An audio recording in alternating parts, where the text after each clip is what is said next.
मंगलम भगवान वीरो मंगलम गौतमो गणी मंगलम कुंद कुंदार्यो जैन धर्मोस्तु मंगलम सर्वमंगल मांगल्यम सर्वकल्याणकारकम प्रधानं सर्वधर्माणां जैनं जयतु शासनम्। मैं नमो तीर्थनायक को, नमो ओंकार वाणी को, नमो उन कुंद प्रभु को जिन्होंने ओंकार धारण की। अहो उपकार जिनवर का, कुंद का दिव्य वाणी का, जिन कुंद ध्वनि दाता उनका हान स्वामी का। रम्यूण जिणम वीरम अनंत वर्णान दंसन सहावम मोक्षामिणीयम सारम केवली शुद्ध केवली बणिदम। नियम सारजी परमागम ग्रंथ में अपनी स्वाध्याय शुद्ध उपयोग अधिकार की 180 नंबर की गाथा की अपन ने कल प्रारंभ की थी। उसी क्रम में अपन आज आगे बढ़ेंगे और अभी गुरुदेव श्री का जो अपन समय सार परमागम के सर्वविशुद्ध ज्ञान अधिकार के 215 कलश उसके भावार्थ के अंतिम जो पंक्तियां हैं उनके संबंध में उनका स्पष्टीकरण चल रहा था। कल जो विषय चला था गुरुदेव के व्याख्यान में, उसमें इस ज्ञान स्वभाव की चर्चा आई थी, क्योंकि इन गाथाओं में यह आत्मा ज्ञायक ही है, दर्शक ही है, श्रद्धा करने वाला ही है और अपोहक ही है।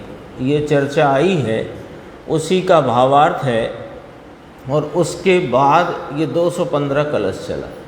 215 कलश की चर्चा थी। मैंने पहले बोला भावार्थ की थी, वो 215 कलश के भावार्थ की चर्चा थी, है ना। तो उसमें कल ज्ञान स्वभाव की बात आई थी, जिसमें अपन ने देखा था गुरुदेव श्री ने स्पष्ट किया कि ज्ञान पर चीज़ों को जानता ही नहीं है। स्वयं पर प्रकाशक ज्ञान पर वस्तुओं को जानता नहीं है, क्योंकि ज्ञान पर चीज़ों में प्रवेश करता नहीं और पर वस्तुएं ज्ञान में प्रवेश करती नहीं। इसलिए स्वयं को स्वयं से स्वयं के द्वारा जानता है। ये ज्ञान का सूत्र है। ये अपन ज्ञान स्वभावी है ना, तो ये ज्ञान स्वभावी आत्मा के ज्ञान का ये सूत्र है। ज्ञान ऐसे परिणमता है, जब ये नित्य परिणमन भाव वाला है प्रत्येक गुण, ज्ञान भी। तो ज्ञान अपने नित्य परिणमन स्वरूप में ऐसे परिणमता है कि स्वयं को स्वयं में, स्वयं से स्वयं के द्वारा।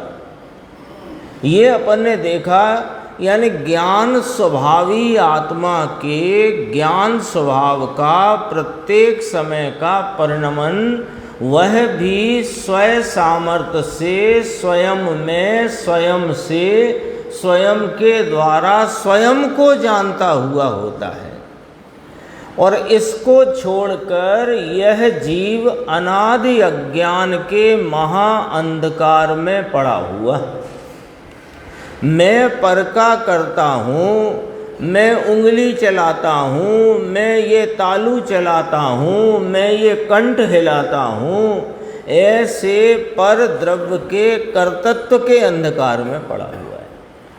यानी जहाँ इसके ज्ञायक भगवान के ज्ञान स्वभाव की ही इतनी निरपेक्षता की पराकाष्ठा है, स्वभाव से, स्वरूप से, वहाँ उसको भूलकर पर द्रव्यों में कर्तापने की अज्ञान रूपी जो इसको धुंध छाई है, उसके कारण यह जीव स्वयं सुख स्वरूप, ज्ञान स्वरूप, परिपूर्ण स्वरूप होने पर भी अनादि से चार गति में अपूर्णता और दुख के घेरे में, दुख के परिणमन में ये धक्के खा रहा है।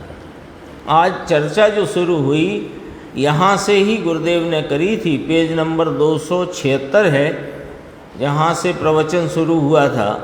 हूँ करूँ एज अज्ञान छे, शकट नो भार जेम स्वान ताने। गुजराती कहावत है, एक वो नरसिंह मेहता हैं गुजरात के कोई, उनके जो भजन कहो, उनका जो पद्य कहो, उसकी एक पंक्ति है, मैं करूं ये ही अज्ञान है। शकट कहते हैं गाड़ी से, गाड़ी का भार जैसे स्वान नाम कुत्ता ताने। गुरुदेव खुलासा करते हैं, गाड़ी का भार, गाड़ी चलते ठीठू नीचे कुतराकनी अड़े, ये ऊपर का हिस्सा कुत्ता का नीचे, गाड़ी के नीचे चल रहा है। अब गाड़ी के जो तली है उससे ये इसका, कुत्ते का ये वाला हिस्सा छूता है, टकराता है, स्पर्श होता है, तो उसको लगता है कि ये गाड़ी मेरे से चलती है। और वास्तविकता क्या है कि गाड़ी तो बैल खींच रहे हैं। जिस प्रकार उदाहरण है वैसा समझना, कौन चला रहा है गाड़ी, कुत्ता की बैल? बैल के द्वारा चलती हुई गाड़ी, उसमें अज्ञान और भ्रांति से कुत्ता समझता है कि मैं चला रहा हूँ, ये उसका अज्ञान है। ऐसे थड़े बैठा व्यापार चलता है जड़ का जड़ से। थड़े माने गद्दी कहो, ऑफिस कहो, चैम्बर कहो, काउंटर कहो। पहले तो वो थड़ा कहलाता था जहाँ बैठ करके दुकानदारी चलती थी, खरीद बिक्री जो भी है। तो थड़े पर बैठा व्यापार, वो व्यापारी तो बैठा हुआ है दुकान की गद्दी पर, कुर्सी पर, के चैम्बर में, के ऑफिस में, कहीं भी।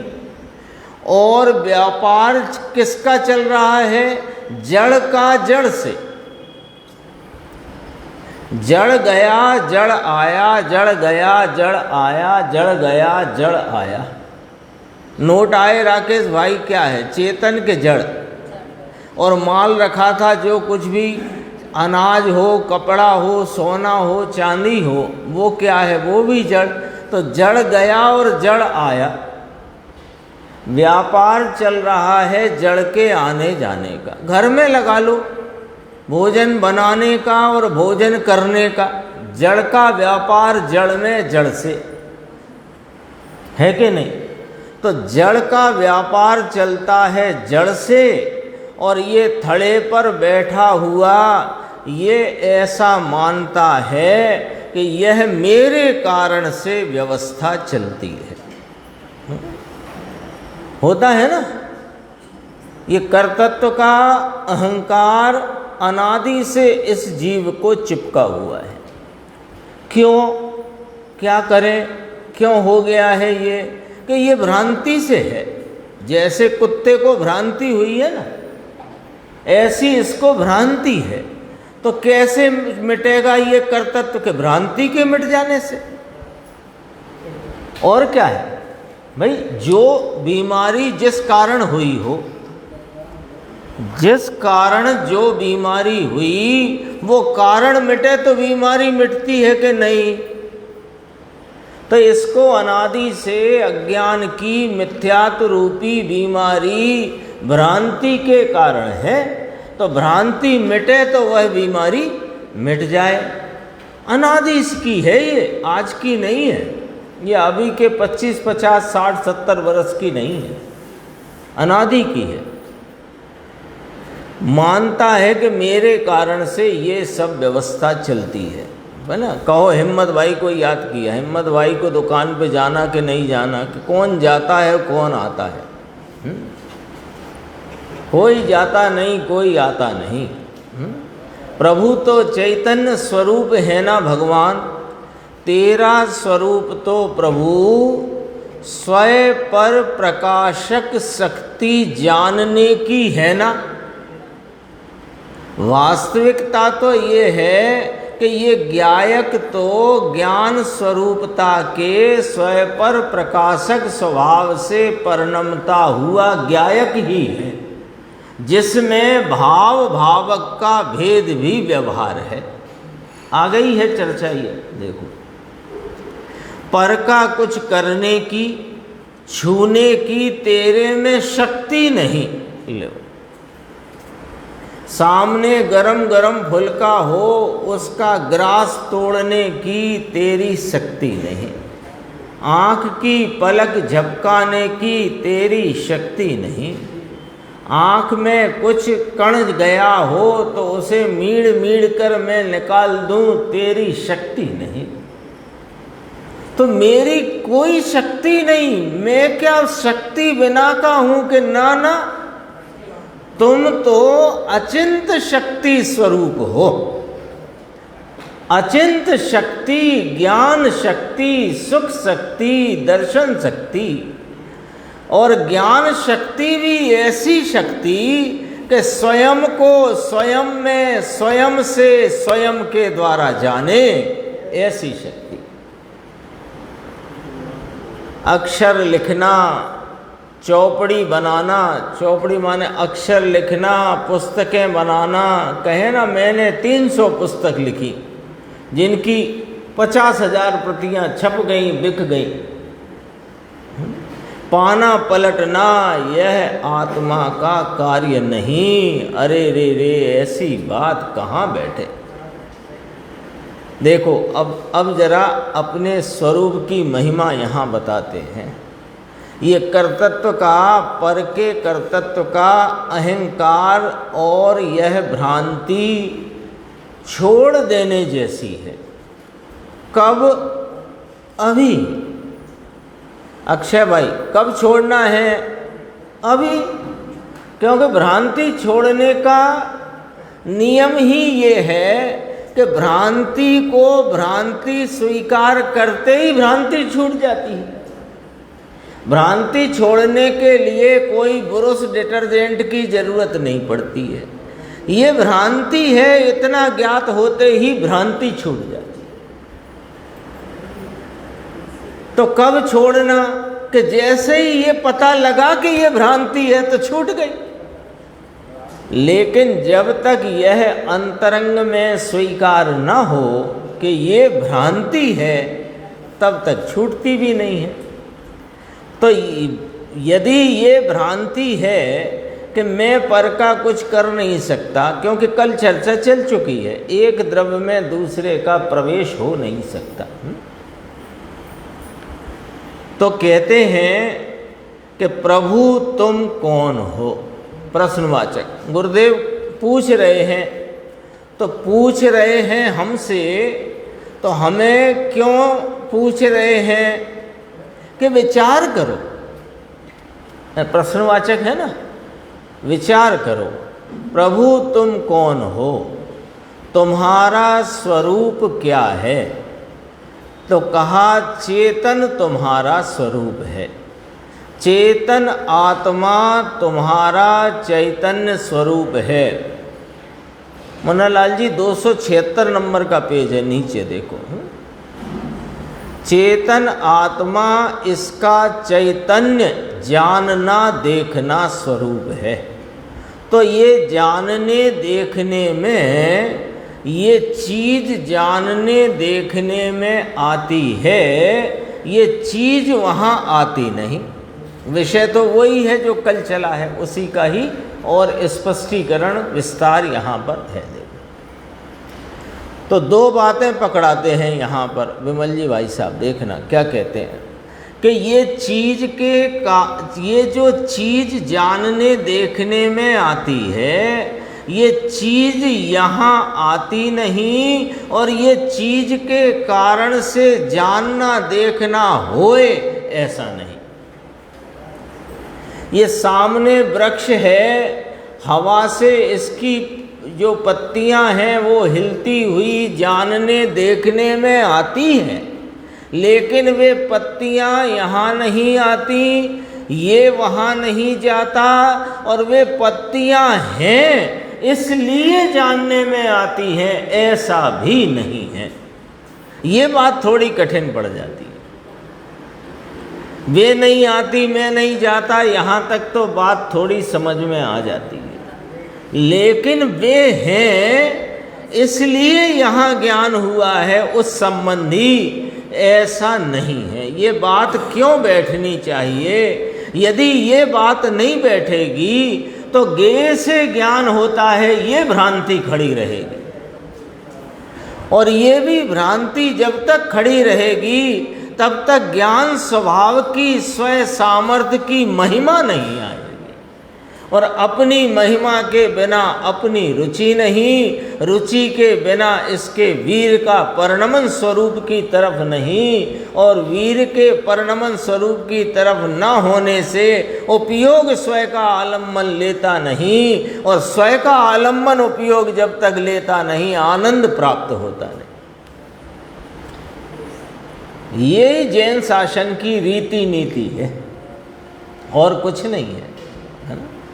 देखो, जानने देखने का स्वभाव तो स्वयं का स्वयं से है, भारी कठिन काम।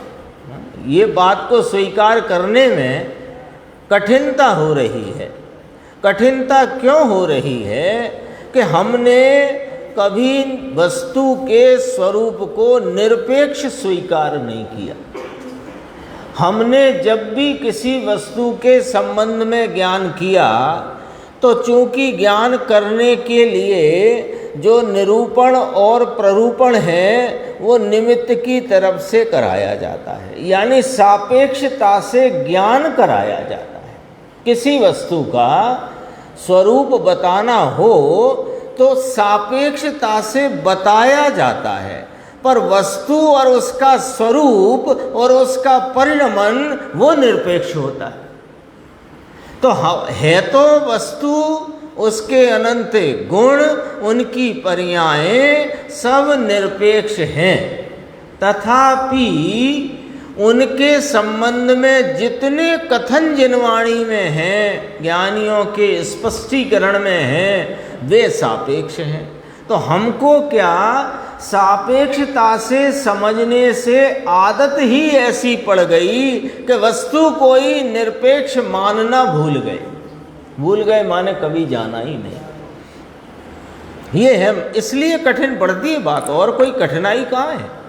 सीधी सच्ची बात है, मैं ज्ञान स्वरूप हूँ, ये बिना ज्ञान वाला है, मैं चेतन स्वरूप, ये अचेतन स्वरूप, इसमें कठिनाई कहाँ है। कठिनाई इसलिए है कि मैं मेरी चेतनता इन अचेतन पदार्थों को जानने से चेतनता मानता हूँ। मैं मेरा चैतन्य स्वरूप, मैं मेरे ज्ञान स्वरूप की सत्ता, हयाती, इसकी अस्ति किससे मान रहा हूँ कि मैं देखो सबको जान रहा हूँ। तो उनको जानने से मेरे चेतन का सामर्थ्य है कि चैतन्य स्वयं जानने के सामर्थ्य रूप है, इसलिए इसकी महिमा है। गड़बड़ यही हो रही है। देखो, आप तो बहुत जानते हो, वो फलाने हैं, उनको इतनी भाषाओं का ज्ञान, उनको इतने शास्त्रों का ज्ञान, वो डबल MA, 3 PhD।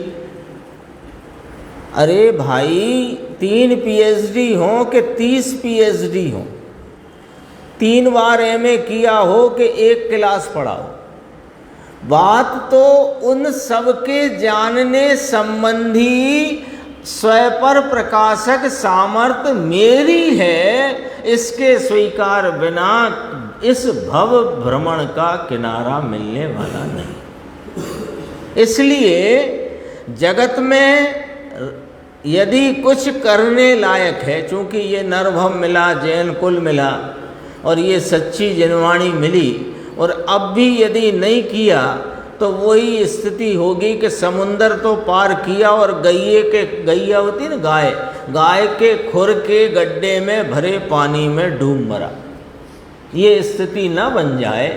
इसलिए हमको यदि कुछ करना चाहिए तो इस चैतन्य स्वभाव की महिमा करना चाहिए। इसके लिए कि रोज ही एक ही बात आती है। देखो, ये सब पढ़ाई के बदा अधिकारी, डॉक्टर, वकील, डॉक्टर का है ना, ये आज जाना है वहाँ पालीताना, कैंसर का डॉक्टर ऐसा मानते हैं कैंसर हमने मिटाया। अरे हमने इसकी दवा करी। प्रभु सुनो भाई, ये दवा के परमाणु की अस्थि जगत में है कि तेरे कारण से दवा है, और परमाणु ने के कारण से उसका रोग ठीक हुआ, ये भी झूठी बात।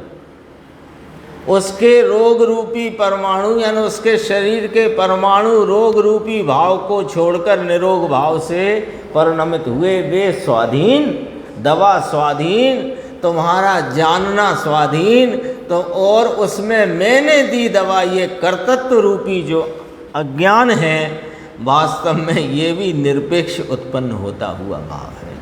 अपन चलते हैं गाथा 180 कारण कार्य नियम भाग 7 में। इसकी अपन ने टीका की करीब 6 पंक्ति हैं, अपन ने पढ़ ली थी। अब उनको थोड़ा अपन विस्तार से पढ़कर फिर गुरुदेव का व्याख्यान देखते हैं। Page number 320।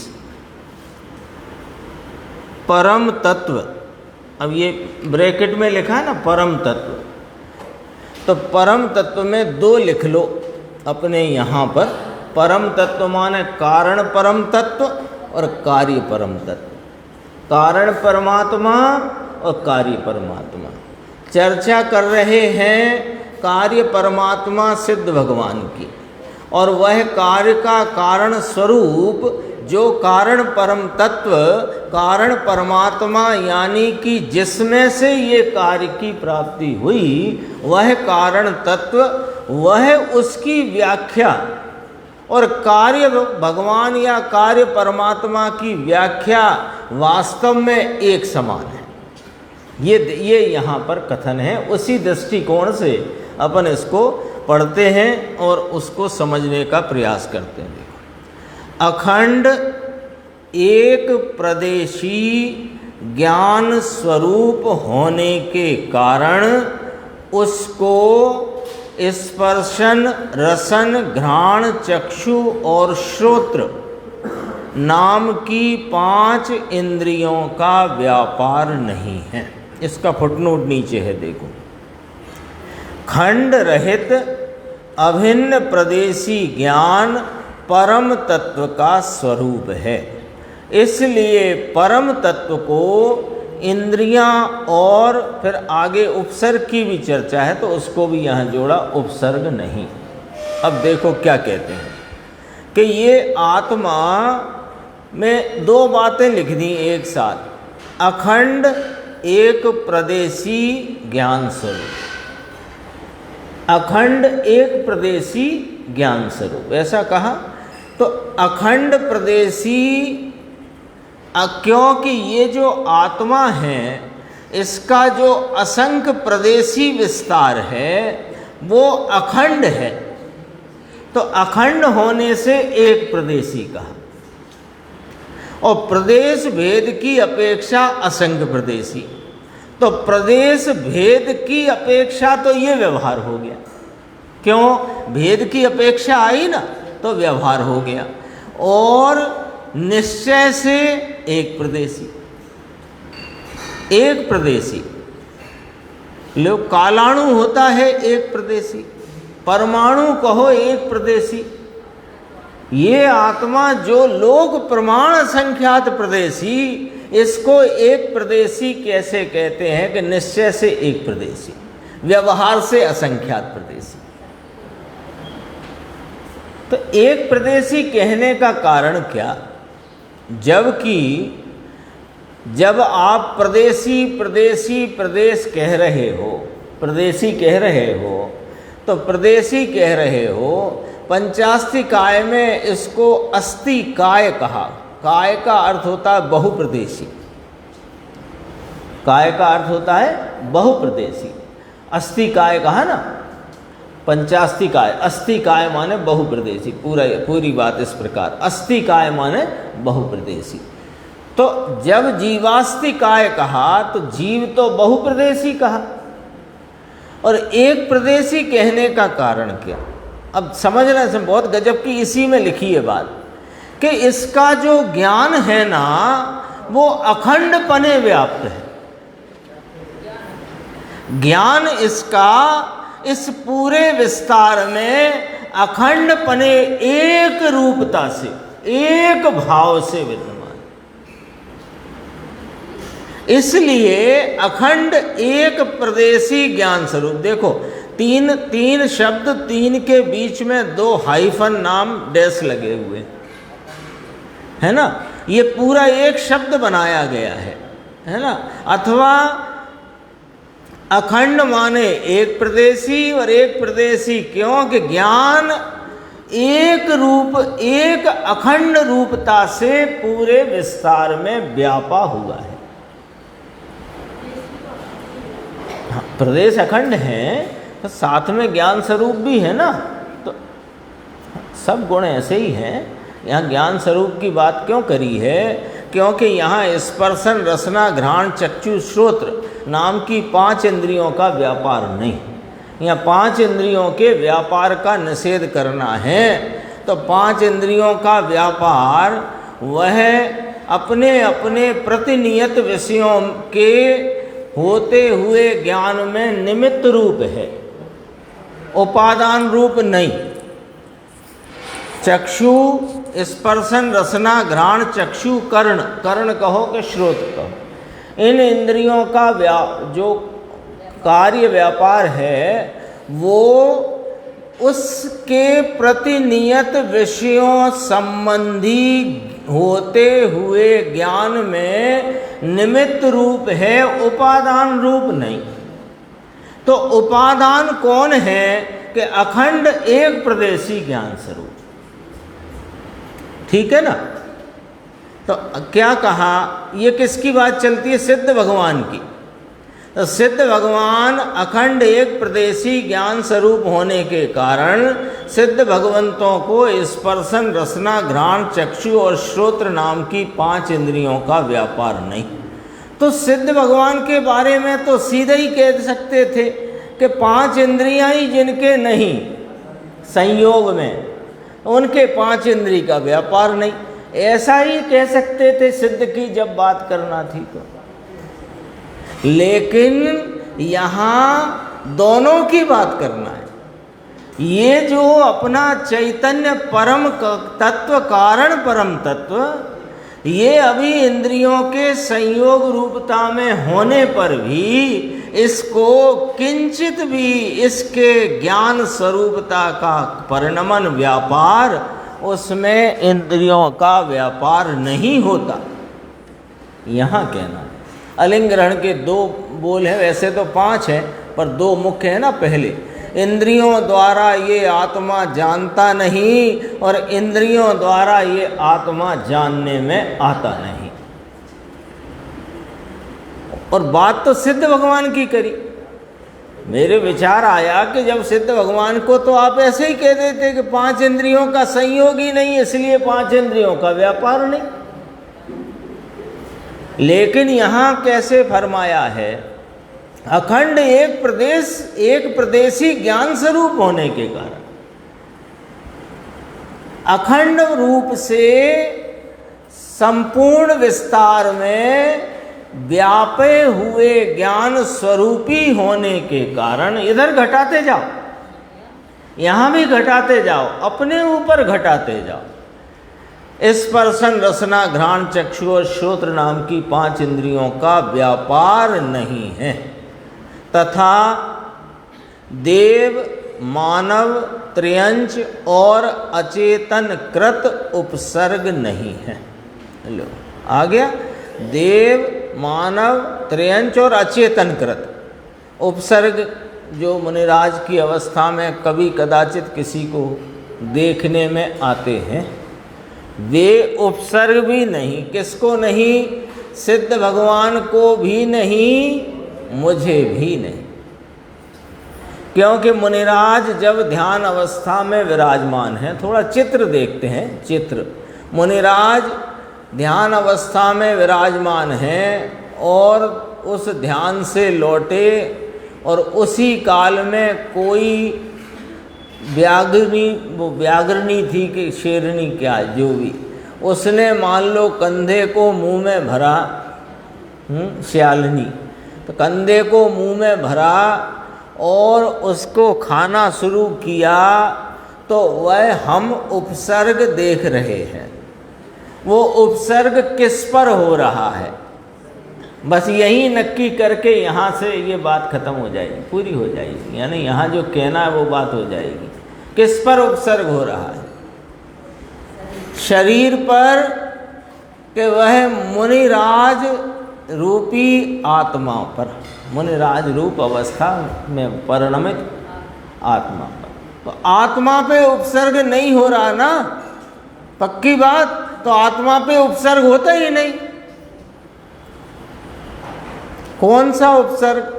कि ना देवकृत, ना मानवकृत, ना त्रयंचकृत, ना अचेतनकृत उपसर्ग नहीं होता।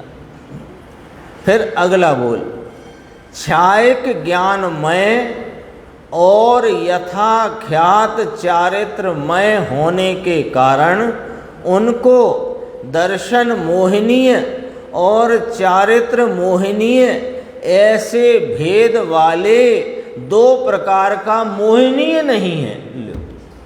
सिद्ध भगवान को नहीं है।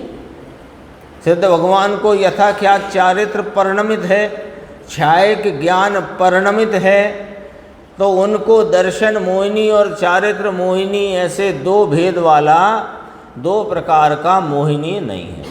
बात समझ में आ गई। अब ये आत्मा की बात करो इसी बात पर कि ये चैतन्य भगवान, यह कारण परम तत्व, ये भी छायक ज्ञानमय है। लो, इसको छायक ज्ञानमय क्यों कहा है ना? आप इसको पारिणामिक भाव स्वरूप बोलो। छायक ज्ञानमय क्यों बोला? छायक ज्ञान तो पर्याय होती है ना।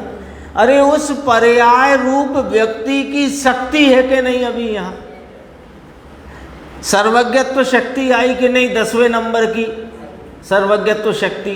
तो सर्वज्ञत्व शक्ति कहो कि छायक ज्ञान कहो, वो छायक ज्ञान परिणाम है ना, तो वो काय में से आया है? सर्वज्ञत्व शक्ति की ही व्यक्ति है ना। तो सर्वज्ञत्व शक्ति स्वरूप और यथाख्यात चारित्र स्वरूप। तो यथाख्यात चारित्र हो गया। अरे यथाख्यात नाम ही कह रहा है कि जैसा चारित्र है अनादि अनंत, वैसा पर्याय में प्रकट है, उसका नाम यथाख्यात चारित्र। तो ये आत्मा स्वरूप से परिपूर्ण चारित्र स्वरूप और स्वरूप से परिपूर्ण ज्ञान स्वरूप होने से इसको दर्शन मोहिनी और चारित्र मोहिनी ऐसे 2 भेद वाला मोहिनीय नहीं है। लो, तो मोहिनी आत्मा को नहीं, कि मोहिनी कर्म तो दूर रखो, उसकी तो अभी यहाँ बात नहीं चलती। लेकिन ये जीव की परिणति में होता हुआ अज्ञान, विपरीतता, मिथ्यात्व और राग देश का विकारी परिणाम इस आत्मा में है ही नहीं।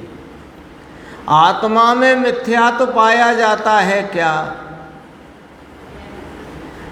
आत्मा की पर्याय में मिथ्यात्व परिणमता है, आत्मा में मिथ्यात्व रहता नहीं है। क्या गजब की बात है। यानी ये थोड़े विचार करके इस तरह से अपन अपने विचार श्रेणी में बात को लें तो अपनी महिमा आकर के उस चैतन्य भगवान की रुचि होती है। आत्मा में मिथ्यात्व रहता है कि आत्मा मिथ्यात्व भाव में परिणमता है। तो परिणमता है वो तो एक समय की कार्यक्रम है।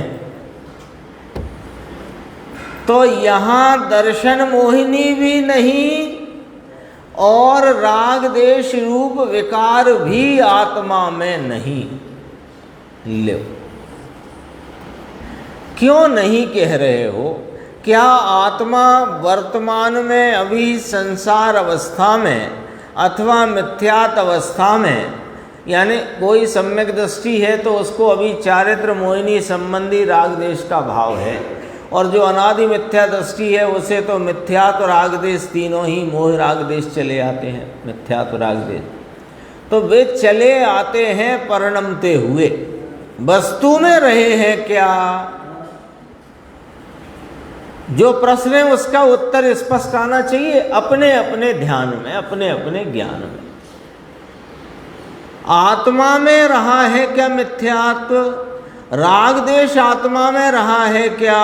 नहीं रहा तो नहीं है आत्मा। परिणमन में है तो उसकी एक समय की मर्यादा है। और हम यहाँ कारण परम तत्व की बात कर रहे हैं।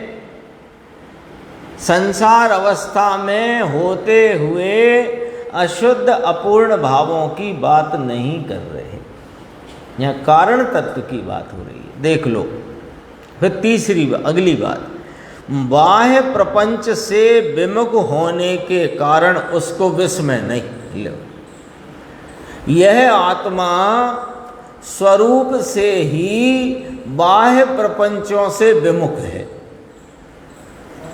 अरे तो इसका उपयोग तो बाह्य में लगा हुआ है ना, बहिर्वृत्ति में, बहिर्विषयों में जा रहा है उपयोग। तो उपयोग को छोड़ के जा रहा है क्या? उपयोग को छोड़ के तो नहीं जा रहा, इसलिए इसके बाह्य प्रपंच है ही नहीं। तो बाह्य प्रपंच नहीं तो कोई विस्मयता नहीं। विस्मयता कब होए कि जब अपने को बाह्य विषयों में जोड़े। तो जोड़ता है तो ये ठीक है, ये अठीक है, ओहो हो, आहा हा, उधर होए, इसको कहते हैं विस्मयता। लेकिन ये उपयोग स्वरूप चैतन्य भगवान कारण परम तत्व ये बाहर में जाता ही नहीं, ये बाहर इसका उपयोग ही नहीं जाता, उपयोग में रहता है। ये कहाँ से कही बात? संवर अधिकार में आ गई है। उपयोग है उपयोग में, उपयोग नहीं क्रोध आदि आ गई ना। तो क्रोध आदि नाम बाह्य, यहाँ सिद्ध परमात्मा का तो विमुख है ही, वे तो निजानंद रसलीन है ही, लेकिन इस ज्ञायक भगवान को भी कोई विस्मयता नहीं है। फिर अगली बात, नित्य प्रकटित शुद्ध ज्ञान स्वरूप होने के कारण उसको उनको निद्रा नहीं। सिद्ध भगवान के नित्य प्रकट ज्ञान स्वरूप परिपूर्ण भाव से प्रकट है, उनको निद्रा नहीं। कल अपन ने बात करी थी निद्रा और जागृति। ज्ञान स्वरूप तो स्वरूप से जागृत भाव है, स्वरूप से ही जागृत भाव है। तो जब यह ज्ञान स्वरूप जागृत स्वरूप है, ये नित्य प्रकटित है। आपका मेरा ज्ञान बताओ नित्य प्रकट रूप है कि नहीं? किसका ज्ञान छुट्टी पे गया? नित्य प्रकटित है ना। तो नित्य प्रकटित शुद्ध स्वरूप, शुद्ध ज्ञान स्वरूप होने के कारण जागतो जीव छे। ये जागतो जीव छे, ये जागतो जीव वो छे, ये जागृत स्वरूप है। इसको काय की निद्रा?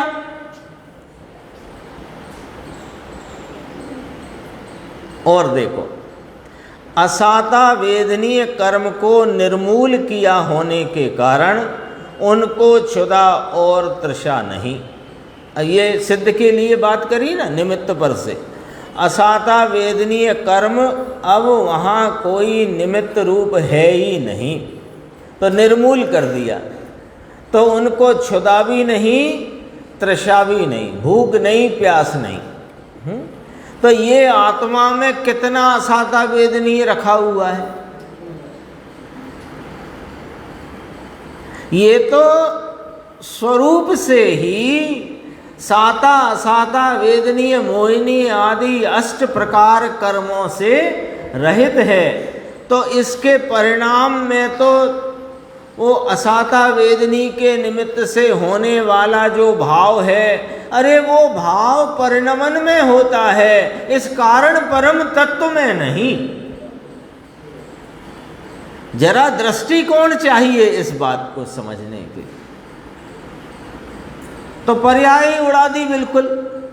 असाता वेदनी का भी उदय चलता है, सिर दुख रहा है, आंख में तकलीफ है आदि इत्यादि, बिल्कुल ही उड़ा दी। तो भाई आंख में तकलीफ है वो शरीर की है, उसमें जुड़ता हुआ अनिष्टता का भाव वो विकारी भाव पर्याय में है, तेरे में कहाँ।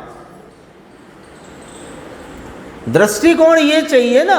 बात किसकी चल रही है राकेश भाई? कारण परम तत्व की। तो कारण परम तत्व तो कार्य परम तत्व समान है। यदि कार्य परम तत्व के समान कारण तत्व नहीं, तो फिर कार्य आया कैसे?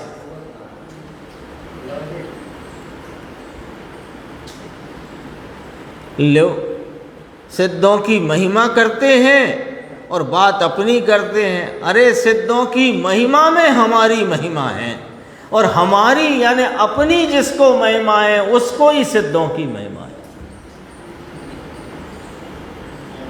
अपनी महिमा नहीं है जिसको, उसको खरेखर सिद्धों की भी महिमा नहीं है। सिद्ध भगवान ने कौन कौन सा चूर्ण खाया जो सिद्ध बने?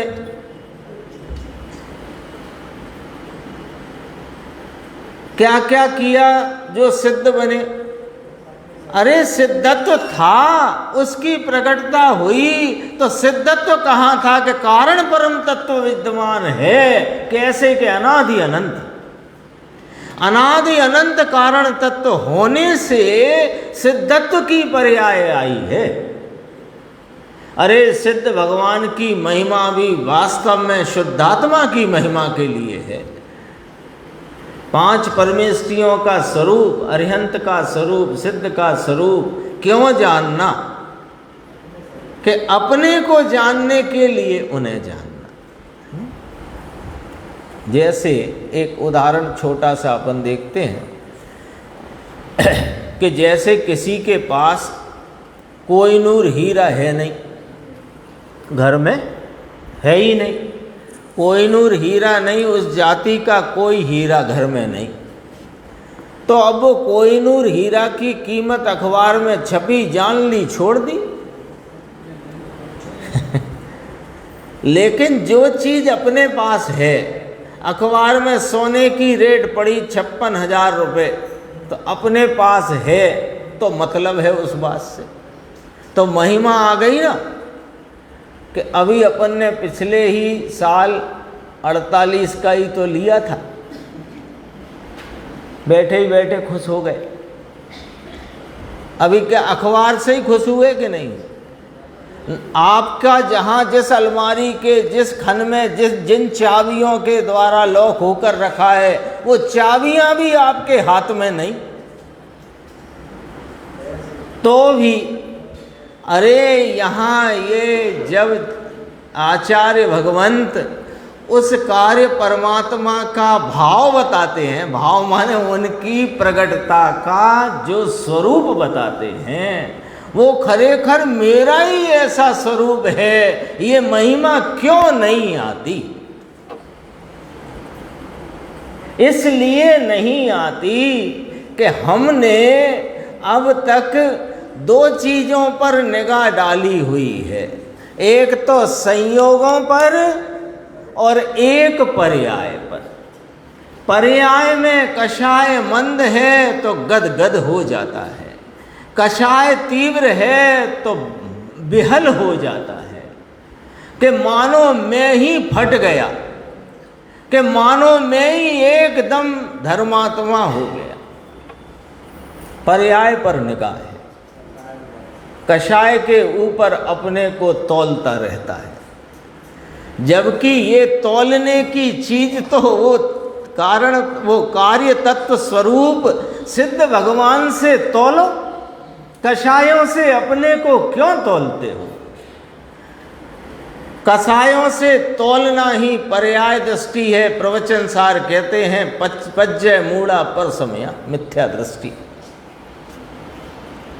ये इसलिए की बात है भैया, गजब की बात है। देखो, उस परम ब्रह्म में, परमात्म तत्व में सदा ब्रह्म नाम निर्वाण है। वे सिद्ध भगवंत परम ब्रह्म नाम परमात्म पद में विराजमान परमात्म तत्व स्वरूप, उनमें सदा ब्रह्म निर्वाण है।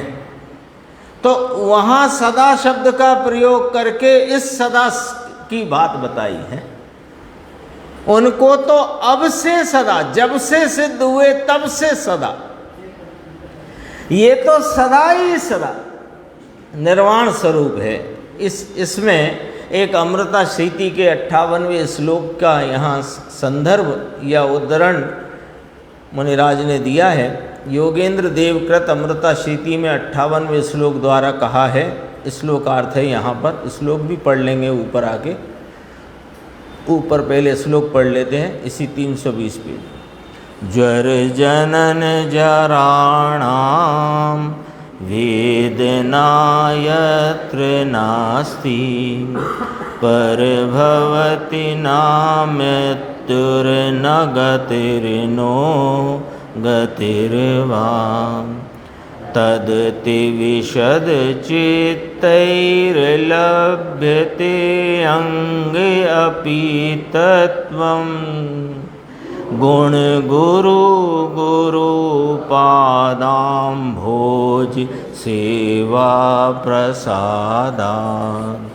नीचे अर्थ है, जहाँ जिस तत्व में ज्वर, ज्वर माने रोग, जन्म और जरा की वेदना नहीं, मृत्यु नहीं, गति अथवा अगति नहीं, उस तत्व को अति निर्मल चित्त वाले पुरुष शरीर में रहे हुए होने पर भी गुण में बड़े ऐसे गुरु के चरण कमल की सेवा के प्रसाद से अनुभवते हैं। क्या गजब की शैली है कथन करने की। देखो कि कौन ये, अब यहाँ देखो, यहाँ सिद्ध की बात नहीं है, क्यों? कैसे मालूम पड़ गया? शरीर में रहा होने पर भी कहा ना, ये हम सब की बात कही जरा, लेकिन क्या कही?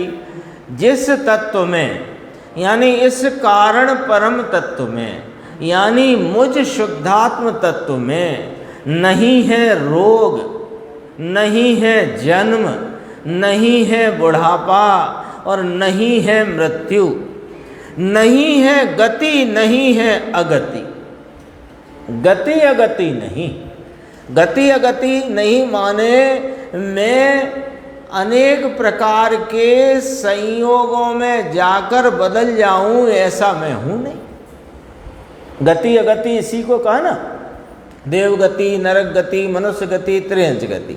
तो अलग अलग प्रकार के संयोग और उस प्रकार के उस जाति की योग्यता के विकारी भाव, मैं मनुष्य हूँ, मैं त्रियंच हूँ, मैं नरक हूँ, मैं आदि इत्यादि। तो ऐसे ना मेरे में वे विकारी भाव हैं, न उस जाति के संयोग है, सो गति भी नहीं अगति भी नहीं। उस तत्व को अति निर्मल चित्त वाले पुरुष, यानी जिनकी उपयोग परिणति में सबका आलम्बन छूट गया है, वह निर्मल चित्त वाला है। आलम्बन सबका छोड़ा है, निर्मल चित्त वाले पुरुष शरीर में रहे हुए होने पर भी उस तत्व को, शरीर का संयोग बना हुआ रहने पर भी इस परम तत्व को कैसे अनुभवते हैं? कि अनुभवते हैं अपने वर्तमान उपयोग की दशा द्वारा। लेकिन बताया किसने? कि गुणों में बड़े ऐसे गुरु, उनके चरण कमल की सेवा के प्रसाद से हमको इस चैतन्य भगवान का पता मिला है। जो गुणों में बड़े हैं, ऐसे गुरु के चरण कमल की सेवा करने से, अब ये निमित्त की बात है, चरण कमल की सेवा का प्रसाद हमें क्या मिला? कि तुम चैतन्य स्वरूप हो, तुम अपने को चैतन्य अनुभव करो। तो हमने अपने को चैतन्य अनुभव किया, ऐसा कह करके यहाँ बात करी है। गुरुदेव के व्याख्यान की चर्चा अपन आगे की स्वाध्याय में लें।